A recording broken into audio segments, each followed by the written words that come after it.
ইরানের পরমাণু কর্মসূচি সবচেয়ে সংবেদনশীল উপাদান প্রায় 400 কেজি উচ্চমাত্রার সমৃদ্ধ ইউরেনিয়াম বর্তমানে কোথায় রয়েছে তা নিশ্চিত করে জানাতে পারছে না কেউই।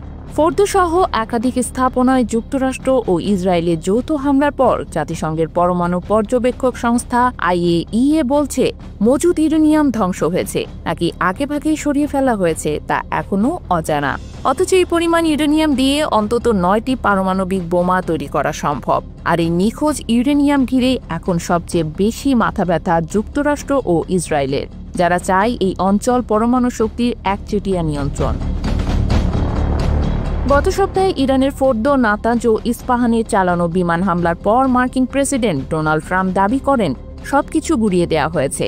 তবে IAEA প্রধান রাফায়েল গ্রোসি জানিয়েছেন ফোর্দো সেন্ট্রিফিউজগুলো হয়তো ক্ষতিগ্রস্ত হয়েছে, কিন্তু সেখানে মজুদ উচ্চমাত্রা সমৃদ্ধ ইউরেনিয়ামের প্রকৃত অবস্থা এখনও অজানা।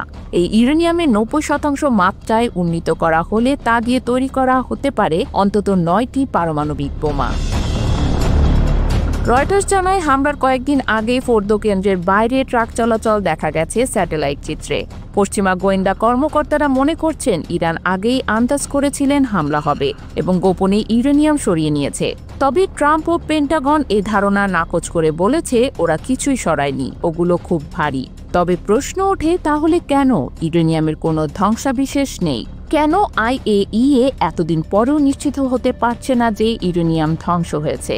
এই পরিস্থিতিতে অনেকেই 2003 সালের ইরাক যুদ্ধের স্মৃতি টানছেন, যখন কথিত গণবিধ্বংসী অস্ত্রের সন্ধানে পশ্চিমা জগৎ এক রাষ্ট্রকে ধ্বংস করেছিল, অথচ পরবর্তীতে প্রমাণ মেলেনি কিছুই।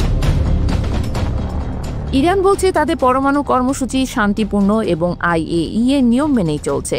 তবে পারমাণবিক কেন্দ্রে হামলার ঘটনার পর দেশটির পার্লামেন্ট এরই মধ্যে সংস্থাটির সঙ্গে সহযোগিতা স্থগিতের পক্ষে ভোট দিয়েছে।